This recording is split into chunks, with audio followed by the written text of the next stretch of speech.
I used to struggle with any pose that was less than 2 hours long. But today I'm going to share with you the 3 things that helped me improve my shorter pose life drawings.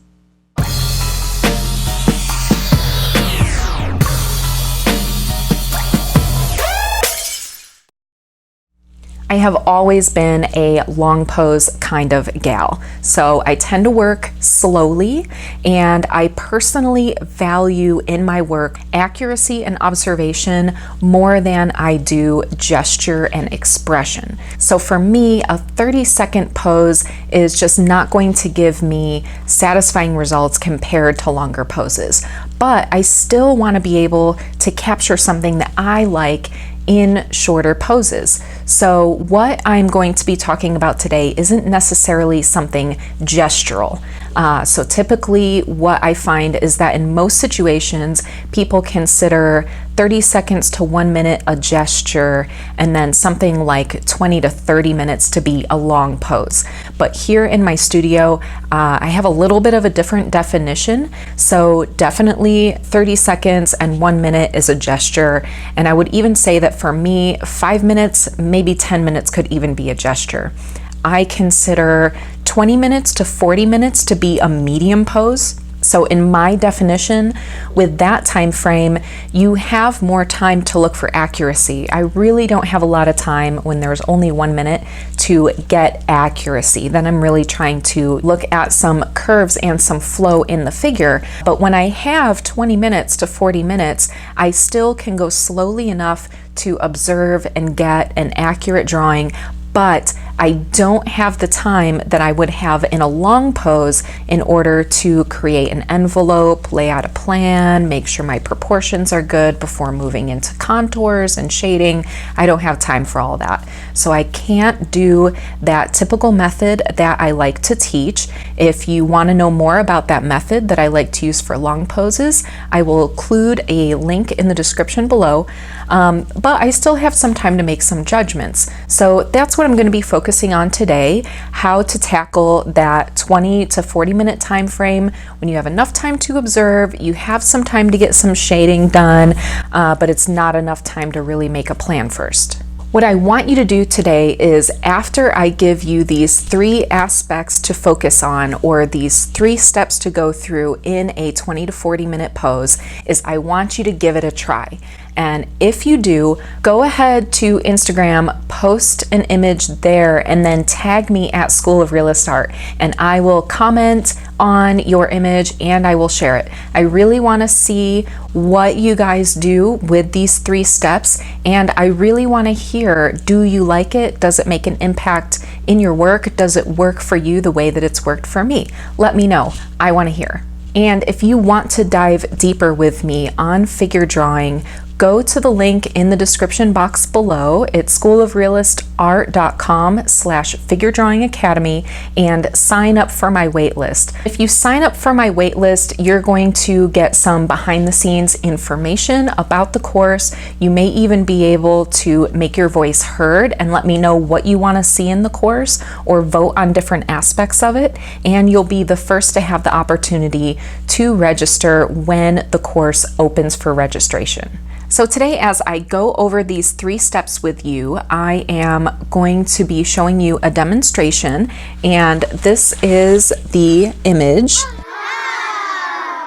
This drawing was done from life here at my studio. It was a 40-minute pose, but in this video today, I'm going to speed it up, so you're not going to see the entire 40 minutes of footage as it really happened in real time. If you watch any of my real-time videos, you'll know that I actually draw really pretty slowly, but that way I can do a nice voiceover for you as you see the image and the stages of what I'm doing go by. If you want to see the full footage, leave me a comment below and let me know, and I can make that happen for you. In the meantime, here's the demo. Step 1 here is to do the contour and go really slowly and triangulate as you go.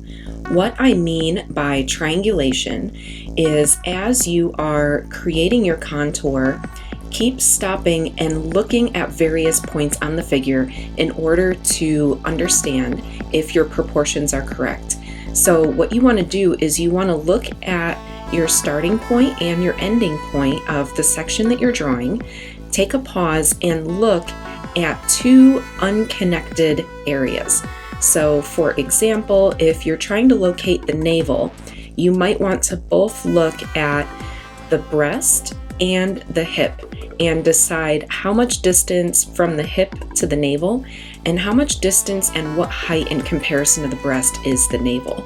So if you do this constantly as you go all around the contour, that's going to really help you get the proportion down. The key is to do it repetitively all throughout the whole thing so that you're creating an underlying web of comparisons that you've made as you go along. I would allow at least 10 minutes of the pose for this step.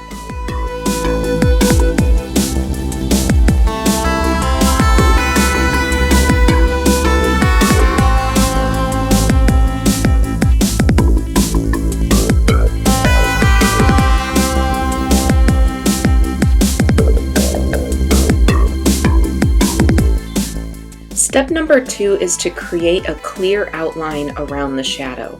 So you might notice that not only did I first shade in the entire shadow, but first I drew the Terminator line. I believe it's really important to actually put this line in rather than just shading, because it adds some solidity to the form to have a definite Terminator edge where the form has officially turned away from the light.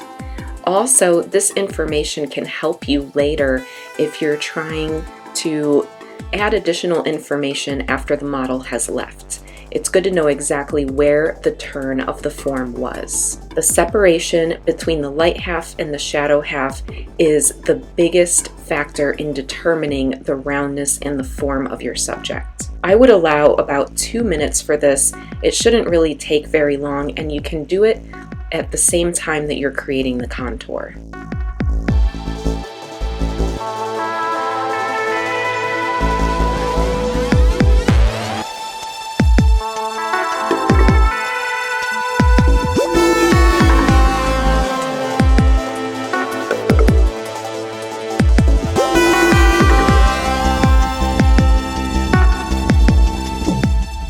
The third step in this process, and the last thing that I want you to think about, is especially on the light side of the form, it's a little bit less important in the shadow but can still be applicable, is to make your marks on the light side hug the form.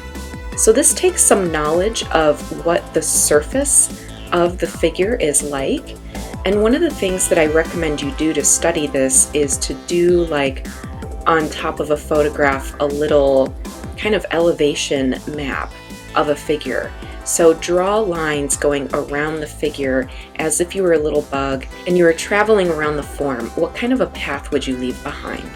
Also consider the shape that clothing makes when it's on top of the figure, and follow the bottom of a t-shirt, the top of pants, ankle openings and arm openings around the figure to start to get an idea of what that form is really like. And then whether or not you're using black charcoal or graphite to create halftones in the light side, or whether you're using a white charcoal pencil to do some highlighting, still, regardless, make those lines go along the form in some way. And what this is going to do is it's just going to add another dimension, and it's going to give the viewer more information about what is happening on the surface of the form. So this is just going to give you more bang for your buck, that not only are you using value to show the form, but you're also using the mark direction to show something about the form that the value by itself doesn't show, and that the contour by itself also doesn't show.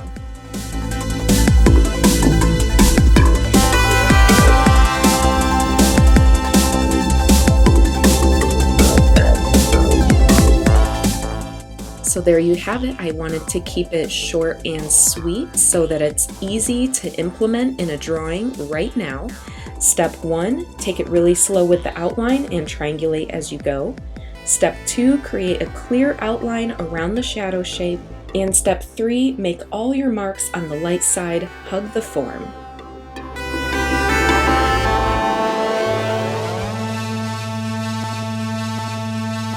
As always, I really want to thank you so much for watching. And if you found this video useful, please do me a favor, hit like, subscribe to my channel, and hit the bell to be notified every time I release a new video. And until next time, stay safe and happy drawing.